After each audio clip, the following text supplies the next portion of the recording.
Washington is well known for growing a huge variety of produce. With perfect soils, abundant water, and all sorts of climates, it seems like there's nothing we can't grow.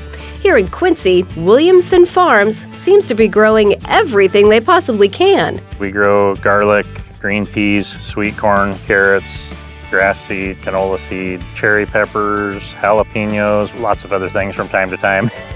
If Eric Williamson and his team grow it, you know it's going to be perfect. And this field of peppers is no different. So these are bell peppers. They're all destined for processing of some kind. You know, they might go on a pizza or potatoes O'Brien or a stir-fry mix. Well, tell me why I see wheat rows with your peppers. This is cool. This is kind of something we've done to adapt pepper growing to this area. The soil we have is really sandy. You know, if you get a big windstorm that comes along and starts blowing the sand, it'll just kill them. Aw, And so we plant these strips of wheat to keep it from blowing. What we found was that, you know, one of the big problems you have with peppers is sunburn. And if we let the wheat grow with the peppers, it protects them from the sun. You know, the sun's shining in here like this and it forms like a curtain there. And then when we harvest with the machine, it basically kind of slings all this wheat everywhere and you get kind of an automatic cover crop started again. It's genius. Oh, these are beauties. Pick a nice one like that and, you know, sometimes there's a little dust on it.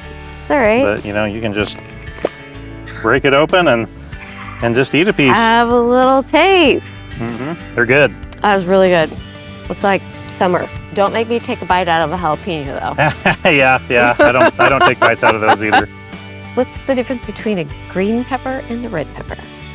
They're actually the same pepper. The green is just the immature version. As it matures, it turns red. I don't know if you've noticed, but the red ones in the store will be like not 100% red yet. They'll pick them like as they're turning red, and then they'll continue to turn red in transit and everything. So, like one plant will yield usually about how many peppers? if you count like every pepper on there, there'll be 10 plus, you know, 15, but like actual usable peppers, you know, it's usually like 5 to 8. You know, you can see these little tiny ones. It just keeps putting on little peppers. It never stops. It never stops. It never stops, but you know, the big ones down here at the bottom, that's the ones that are going to be, that's what's going to be harvested. And the way that the harvester works is it cuts the whole plant off, and then it basically shakes it, so they come off pretty easy when you shake them. Oh, well, there you go. Yeah, that was easy.